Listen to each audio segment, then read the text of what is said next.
Hey there, YouTube. I was involved in. It wasn't really a debate as such. It didn't even qualify as a debate with a chappie in the comments section of one of his videos. I won't give you the name because I don't think that's particularly fair.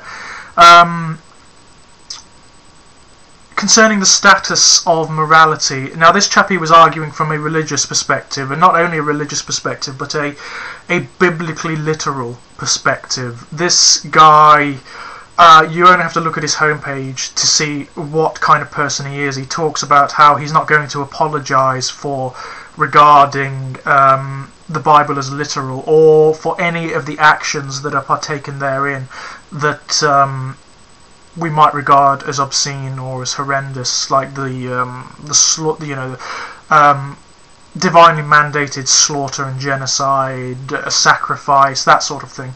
And we were talking about morality, and he said that in the eyes of God, according to the Bible, and he's right in this regard, according to the Bible, this is absolutely so, all sin is equal. And he said that so lust is the same as murder in his eyes, and I found that appalling, absolutely appalling. That for me demonstrates the fundamental malevolence, the evil of this kind of biblically literal fundamentalist belief. And my argument to him was, if that's true, if that's how you regard morality, then I never want to ever come anywhere near you, because I can quantify in rational terms why murder is morally not the same as lust. But via my morality, which owes nothing to divine imposition or enshrined mandates or tenets or whatever, my morality, my moral system is based on critical consideration, and via that system I can determine and explain to you why murder is not the same as lust.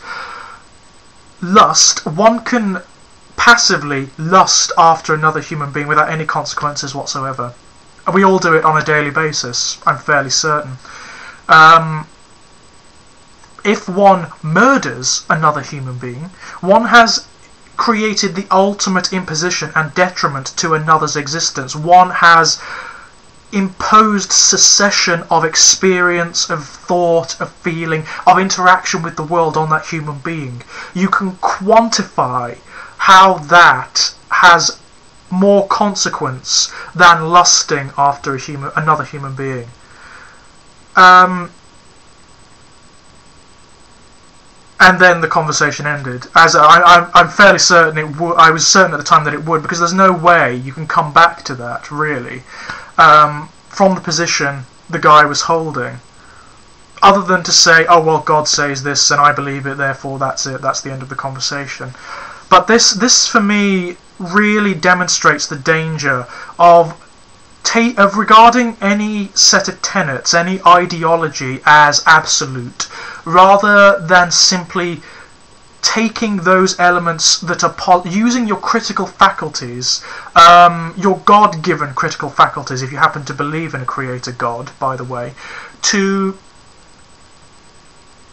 take those elements that are obviously beneficial, and to ignore those elements that are not. You often get criticisms. Liberal Christians are often criticised by fundamentalists for picking and choosing from the Bible what to believe and what to take as read and blah blah blah blah. But the thing is, for a start, all Christians do this, all religious people do this, all human beings do this. There is not a human being on earth who subscribes to any particular ideology in an absolute sense. For one thing, you can't subscribe to biblical ideology absolutely, because it's contradictory. The behaviours and tenets that it provides contradict one another. In the Old Testament, the loyal servants of God are called upon to murder disobedient children, women who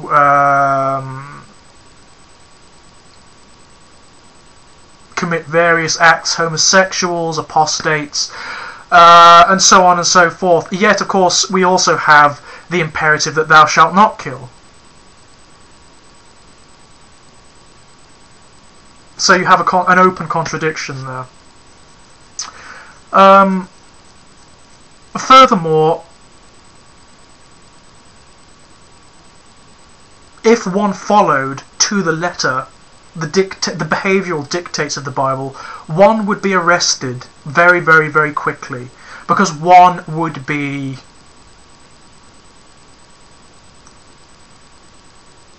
demonstrate certain psychopathic behaviours. It's as simple as that. So even the fundamentalists, who will never admit it, do this. They pick and choose which parts they're going to follow. They just won't admit it. And this is a good thing.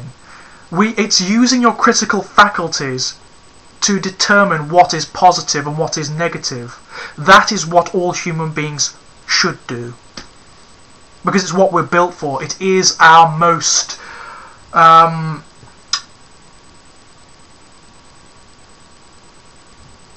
it's our most human characteristic. It's what in many respects separates us from our closest ancestors in the animal kingdom. Our ability to imagine, to virtually conceive of consequence of committing certain behaviours or having certain perspectives, and therefore adapting our perspectives and behaviour with regards to those virtual preconceptions. That's what we're for.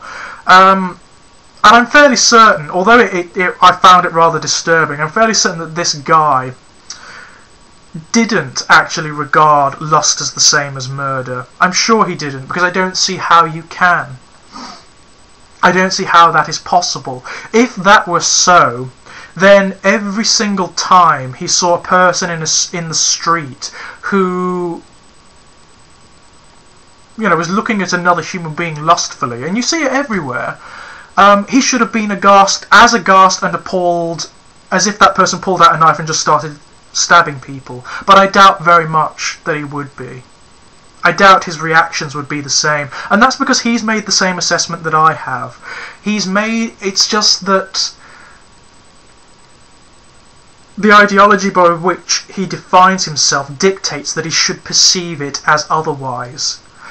And he feels as a result that he should perceive it as otherwise, and therefore asserts that he does, but doesn't.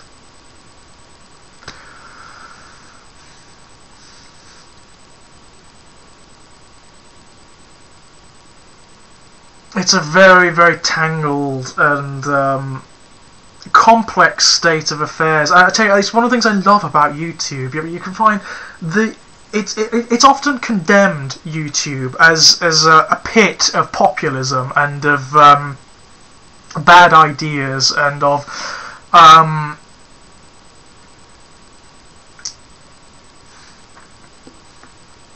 degrading populist nonsense. It's absolutely not true.